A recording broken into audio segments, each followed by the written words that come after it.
السلام علیکم دوستو، میں ہوں محمد نوشاد قاسمی تارپوری۔ میرے یوٹیوب چینل نوشاد ٹیچ پر آپ کا خیر مقدم ہے۔ آج میں آپ کو بتاؤں گا کہ دو حرفی حروف کو کیسے ہم جوڑ کر پڑھ سکتے ہیں۔ اب تک بچوں آپ نے مفردات حروف الف سے لے کر اردو کے جو حروف تہجی ہیں ان کو آپ نے الگ الگ پڑھا تھا۔ آپ نے پہلے تو ان کو الگ الگ پڑھا، جیسے الف، با، پا، تا، ٹا، ثا وغیرہ۔ اب آپ پڑھیں گے اور پھر اس کے بعد آپ نے ان حرفوں کے اوپر حرکت پڑھا، جیسے الف زبر آ، با زیر بی، پا پیش او۔ اس طریقے سے آپ نے پڑھا اور آپ نے یہ بھی پہچانا حرکات کیسے ہوتی ہیں، یعنی زبر کہاں ہوتا ہے اور زیر کہاں ہوتا ہے، کیسا ہوتا ہے، اور پیش کہاں ہوتا ہے اور کیسا ہوتا ہے۔ آپ نے زبر زیر پیش کو بھی پہچانا۔ اگر آپ نے اب تک جو حروف پڑھے ہیں وہ الگ الگ پڑھے ہیں، اور اس کی ایک خاصیت یہ بھی ہے کہ جب کسی بھی حرف کو آپ الگ الگ پڑھیں گے حرکت کے ساتھ تو اس کے اندر آواز جاری رہتی ہے، آواز رکا نہیں کرتی۔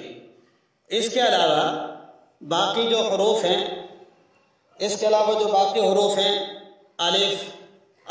الف سے لے کر یا تک، اگر ہم کسی بھی حرف کے ساتھ ان حرفوں کو ملا کر پڑھیں گے تو آپ کو اس کے لیے تھوڑا سا کچھ سمجھنا پڑے گا۔ جیسے ہمیں الف کو با کے ساتھ ملا کر پڑھنا ہے، تو اس الف کو با کے ساتھ ملا کر پڑھنے کے لیے ہمیں ایک تیسرے حرف کی ضرورت پڑے گی، اس کا نام ہے سکون۔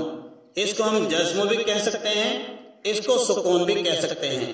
جب یہ جزم یا سکون اس حرف کے اوپر آ جائے گا تب اس کو ہمیں ملا کر پڑھنا ہمارے لیے آسان ہو جائے گا۔ اب ہم اس کو پڑھیں گے الف با زبر اب۔ یہ پڑھا گیا الف با زبر اب۔ تو دیکھیے بچوں، پہلے آپ نے اس الف کو پڑھا، پھر الف کے اوپر زبر کو پڑھا، اب نے پڑھا تھا الف زبر آ، پھر یہ با کو پڑھا۔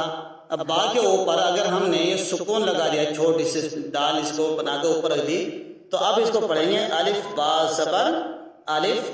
زبر اب۔ یہ اس طریقے سے آپ سارے حرف کو یہاں سے الف سے لے کر یہاں تک پڑھ سکتے ہیں۔ ایسے ہی ایک حرف کو لے لیجئے، جیسے یہ الف زبر آ، اس کے ساتھ میں اگر ہمیں شین کو ملانا ہے تو اس شین کو ملانے کے لیے ہمیں ایک چھوٹی سی دال کو یہاں پر رکھنا پڑے گا۔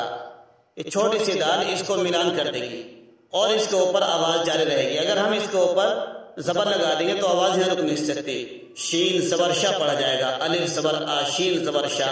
اور جب ہم نے الف کے ساتھ میں کسی بھی حرف کو رکھا اور اس کے اوپر ایک چھوٹی سی دال بنا دی تو اب یہاں آواز رک جائے گی، ساؤنڈ ٹوٹ جائے گا، یہ پڑھ جائے گا الف را زبر ار۔ اسی طریقے سے بچوں الف سے لے کر یا تک جتنے بھی حروف ہیں ان سب کو الف کے ساتھ اور دوسرے ملنے والے حرف کے اوپر سکون لگا کر آپ کو پڑھنا ہے۔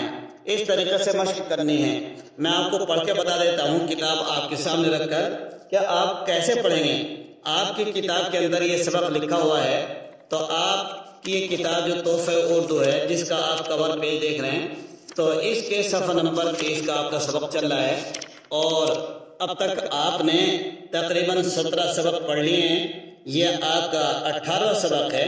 اس سبق کے اندر آپ الف سے لے کر یا تک الف کے ساتھ میں دوسرے حرف کو ملائیں گے، جیسے الف با زبر اب، الف با زیر اپ، الف تا پیش ات، الف تا زبر اٹ، الف سا زیر اس، الف جیم پیش اج، الف چا زبر اچ، الف ہا زیر اخ، الف خا پیش اخ، الف دال زبر اد، الف ڈال زبر اڈ، الف زال زیر از، الف را پیش ار، الف را زبر اڑ، الف زا زیر از، الف زا پیش از، الف سین زبر اس، الف شین زیر اش، الف صاد پیش اس، الف ضاد زبر از، الف طا زیر اط، الف ضا زیر از، الف عین زبر آ، الف غین زیر اغ۔ یہ جو آ ہے اس کی آواز صحیح کر کے نکالنا ہے۔ بعض بچے اس کو نکالتے ہیں الف عین صبر آ، پہلے عین کی آواز نکالیں گے، بعد میں الف کی نکالیں گے.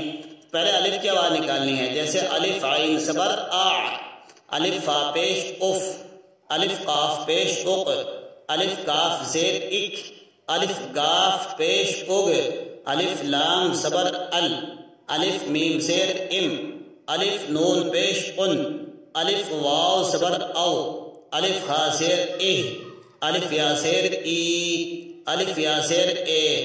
اس کو اس لیے پڑھا کہ یہ یائے معروف ہے، اس کو اے اس لیے پڑھا اس لیے کہ یہ یائے مجہول کہلاتی ہے. یائے مجہول کے اندر آواز تھوڑی سی ترچھی ہوتی ہے. تو بچوں آج آپ نے زبر زیر پیش کے ساتھ میں دو حرفی الفاظ کو پڑھا ہے، دو حرفی جوڑ ملانے سیکھ لیے ہیں کہ الف کے ساتھ میں ہم جب بھی کسی دوسرے حرف کو ملائیں گے تو اس کے اوپر ہم چھوٹی سی دال رکھ دیں گے. اس دال کا نام ہم نے رکھا ہے جزم یا سکون. آپ اس کی کل نقل کر کے لائیں گے اور کل اس کا املا ہوگا.